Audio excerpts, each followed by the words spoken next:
Em Chicago, em 1924, Nathan Leopold e Richard Loeb, dois estudantes universitários de 18 anos, assassinaram um estudante de nome Bobby Frank. Eram inteligentes, ricos e privilegiados. Não existia motivo aparente para o crime. Porque cometeriam um crime tão disparatado? Durante a sua confissão, disseram que queriam experimentar o desafio de planear e executar um assassínio. Clarence Darrow, um dos maiores advogados da América, defendeu o caso. Darrow argumentou que não deveria ser aplicada a pena de morte aos jovens, pois eles já estavam condenados muito antes de terem cometido este terrível crime.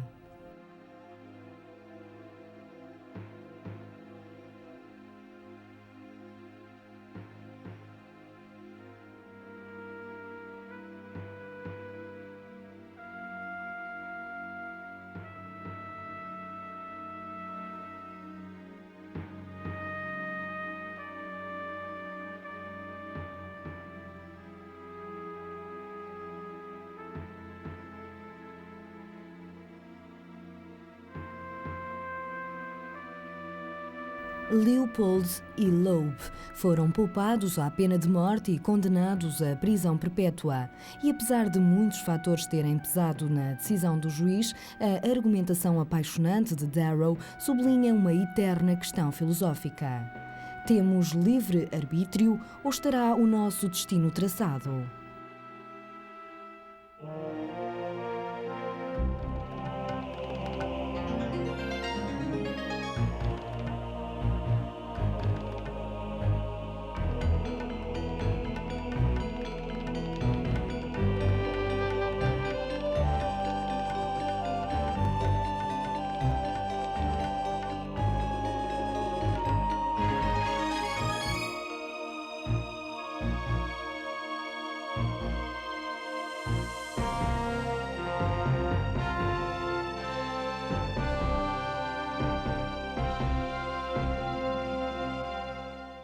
Para muitos é óbvio que somos livres. Muitas pessoas estão convencidas que as suas ações só assim dizem respeito, sejam boas ou más.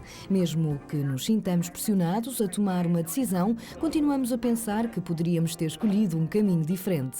Podemos escolher café em vez de chá, aceitar uma proposta de casamento e até aceitar um emprego a quilómetros de distância. Qual a importância deste sentimento de liberdade? It's important to our self-image that we are, to some extent, autonomous masters of our fate in some ways. It's also relevant to our reactions to other people. We assume not only about ourselves that we're in control of our own lives, but that other people are in control of their lives. So our reactions to them depend also in very deep ways on our assuming that they have some choice about how to behave, how to respond to us, how to respond to other situations. Probably the single most important thing that people give as an argument for the importance of free will is that morality depends on it. Temos alternativas? O libertarismo defende que somos livres para agir de diversas maneiras. Borges, the Argentine fabulist and writer, said, "The future is a garden of forking paths." We have alternative possibilities, at least sometimes. We have this very hard to explain or define word that we all understand, can. When you say, I can do this, I can't do that. To say that you have free will, at least at a given moment, is just to say, well, suppose you're trying to decide which of two things to do, some important decision that you're trying to make. You have free will then if you can do the one and you also can do the other. Of course, that doesn't mean you can do them both, but you have individually, if you can do each one, then you have free will. Os antigos filósofos acreditavam que temos poder de escolha. Alguns acreditavam nisso por haver uma distinção entre o corpo e a alma. A razão, disseram, é a nossa característica mais importante. But it figured prominently in Plato's discussion, who famously argued that there were different parts of the soul, rational and irrational part of the soul, and he argued for this on the basis that we're subject to different and conflicting kinds of motivation by appetite, and that can conflict with what one thinks is best, which is another source of motivation, which he called reason. Self-mastery consists in the appetite being governed by reason. Esta visão clássica dos seres humanos como seres racionais e moralmente livres é uma das teorias mais influentes na civilização ocidental. Defende que a capacidade para escolher e para traçar o nosso caminho faz parte da dignidade humana e é crucial para o nosso ponto de vista moral. Mas esta abordagem libertária do comportamento humano não é consensual. E se todas as nossas ações e pensamentos estivessem como qualquer outra coisa física no universo, determinados não pelo nosso livre-arbítrio, mas pela lei da causa e efeito? Não é ficção científica, é a teoria do determinismo. Determinism is the idea that the past determines a unique future. Is there more than one way that the world can go on from any given instant of time, like a road forking, or is there just one way? If there's just one way the world can go on, well, that's determinism. Students in philosophy courses are very upset by any suggestion that they don't have free will. But I think there are some arguments that can be given in that respect. Arguments that might show, for example, that morality, that is right and wrong, would be out of place in a world in which nobody had free will. That any moral judgments that you might want to make, say Hitler shouldn't have behaved the way he did, which most people would think, to put it mildly, is a correct judgment, couldn't be true in a world in which there was no free will. Because after all, if Hitler had no alternative, how can you blame him for choosing the alternative, the one single alternative he had? No século XVII, as leis da mecânica de Sir Isaac Newton propunham que todos os objetos constituídos por partículas se comportavam de acordo com as leis do movimento e da atração universal. Alguns pensadores estavam ansiosos para aplicar estas leis da física ao comportamento humano. The scientific advances of the 16th and 17th century rendered it plausible that causal determinism is true. As you know, causal determinism is the doctrine that everything is in principle predictable and explainable in advance, so that everything flows from causal sequences that originally began outside of human agents. It's a problem which certainly worried 17th century philosophers, that if the human mind just were the brain, and that if it operated in a more or less mechanical way, then there'd be no room for human spontaneity, not just for creativity, but there'd be no room for freedom of action. Poderão as nossas ações resumir-se a matéria em movimento? What do you say to a student who says that what have atoms got to do with me? What have the laws of nature that govern the atoms got to do with me? Well, you're made of atoms, aren't you? Or if you think you're not, at any rate, your body is made of atoms. So if there's only one possible sequence of movements for these atoms that make you up in the future, then there's only one possible sequence of movements for you. However the mental causes, the beliefs and the desires and the memories work out in your behavior, they have to be strictly consistent with this one possible sequence of movements that these atoms are going to go through. It's not obvious to me how that fact, the fact that we're physiological creatures and that there's a pure physical level of description that would explain all of our behavior, how does it connect to the question of whether we're able to reason about what we want to do with our lives and govern our actions according to our values? I think the first good idea I had as a philosopher, perhaps, was when I looked at this traditionally supposed conflict between Newtonian causation and being moved by reasons, and saw that there didn't have to be a conflict at all, because there were different perspectives from which you could see something as being, at one perspective, a Newtonian mechanism being a causal mechanism, part of the fabric of the mechanistic world. And at another level could be seen what I call an intentional system, to be moved by reasons. We see agents acting for reasons, being informed by perception, having beliefs, having desires, and having intentions wisely, rationally based on those beliefs and desires. Mas quais destes desejos? No século XX, as teorias psicológicas de Sigmund Freud, entre outros, foram adaptadas por alguns pensadores para contestar a ideia do livre-arbítrio. Desejos psicológicos inconscientes, atos compulsivos e motivações neuróticas eram tidos como sendo as verdadeiras causas dos comportamentos que as pessoas pensam poder escolher livremente. Claro que também houve quem discordasse destas teorias. This seems to me to be a false strategy, because what's significant about phobias and other related phenomena like neuroses is not that they're deterministic, but that they involve a certain kind of irrationality, of volitional irrationality, of choice and fears and so on.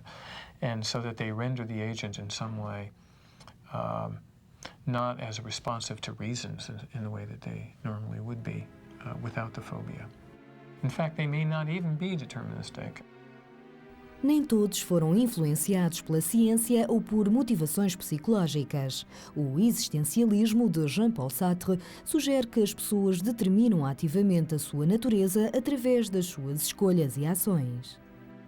Condenado a ser livre, o homem carrega o peso do mundo inteiro aos ombros. Ele é responsável pelo mundo e pela sua própria maneira de ser. Sartre would be saying, well, most people most of the time are not making free choices, because most people most of the time are under the delusion they have no free choice. And what they're in effect doing, they're making an implicit free choice to go along with their environment, to be influenced the way they think they're supposed to be influenced by their family or by their society. And they choose to create themselves feeling trapped by their environment and by their circumstance, when in fact they're not. Esta visão existencial pareceu entrar em conflito direto com o que a ciência proclamava. Poderíamos realmente ser nós próprios sem influência da natureza e do ambiente que nos rodeia? Agora, outro problema. Os avanços na física quântica levam muitos a acreditar que a ciência, afinal, pode não subscrever o determinismo. Em alguns níveis quânticos, as partículas subatômicas individuais são imprevisíveis, ou seja, nem sempre é possível prever o comportamento de uma partícula.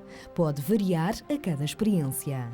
Mas não vivemos num nível subatômico. A um nível mais alto, grande parte do mundo parece seguir as leis da natureza.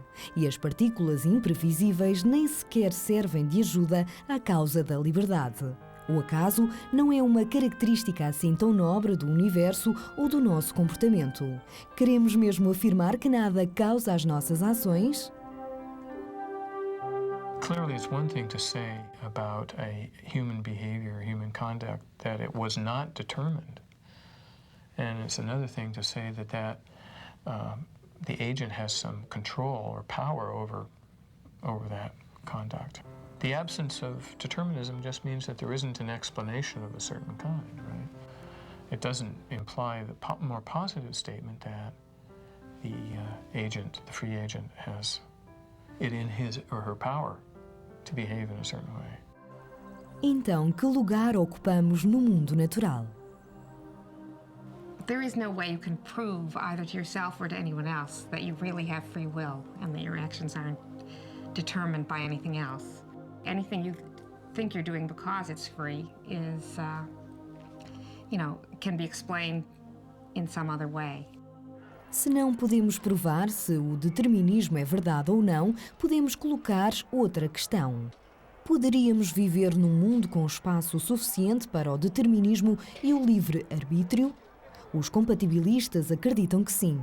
Há 3 séculos, Thomas Hobbes quis alargar as novas teorias da ciência natural à compreensão dos assuntos humanos. Ele disse: Quando as criaturas estão aprisionadas ou presas entre paredes ou concorrentes, dizemos que não estão livres. Quando um homem não encontra impedimento para fazer o que tem vontade, ele está em liberdade.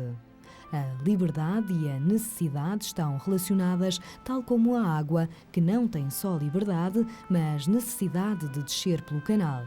Tal como as ações voluntárias dos homens, que por agirem de acordo com a vontade, agem de acordo com a liberdade, e ainda porque cada ato de desejo dos homens deriva de alguma causa, e essa deriva de outra causa. Numa reação em cadeia, todas as ações derivam da necessidade. Hobbes is a compatibilist. That is the preferred term today for those who believe that the kind of freedom that's necessary for moral responsibility is consistent with or compatible with a thoroughgoing determinism. As Hobbes says, with characteristic terseness, liberty and necessity are consistent. So he said, don't define free agent as one who's not subject to necessity. Everything's subject to necessity.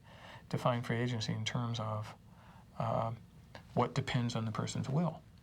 You're free to do something if you would do it if you desired to do it. Hobbes acreditava que os nossos desejos estão tão determinados como tudo o resto na natureza, mas desde que nada nos impeça de realizar esses desejos, nenhum impedimento físico, somos livres na única forma que interessa num universo material. Os compatibilistas contemporâneos afirmam que os obstáculos internos também nos podem impedir de agir livremente. Contemporary compatibilists are more likely to say something like, an agent is free when her will expresses her real values or her real, her true desires or her true self or something like that. Recognizing the fact that some people can be led to will something that's quite alien to them.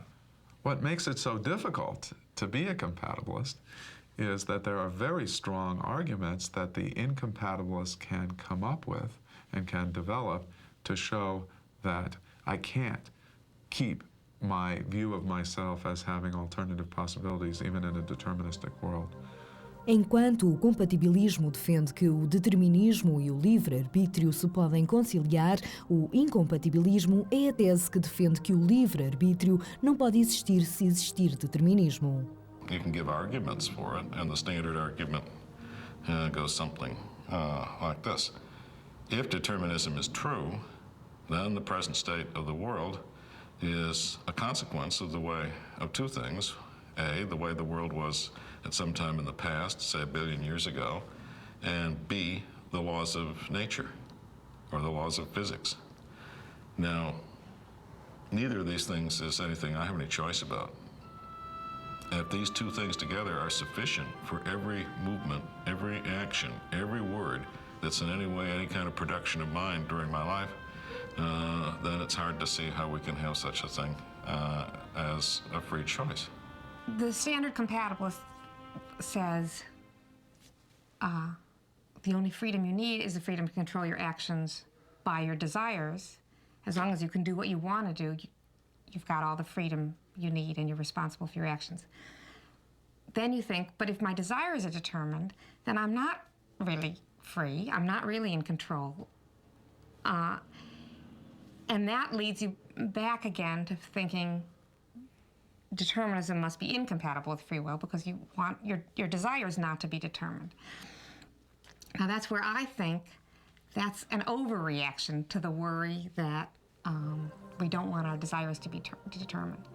But it's not that we want the freedom to create our desires from nothing or independently of whatever is going on around us. What we want is the freedom to control our desires by our values and appropriate sense or a correct sense of what's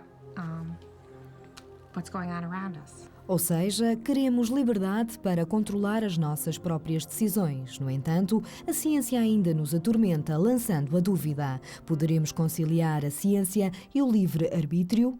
Immanuel Kant tentou. Foi um apoiante acérrimo da física newtoniana, mas não acreditava que isso nos excluía da responsabilidade moral.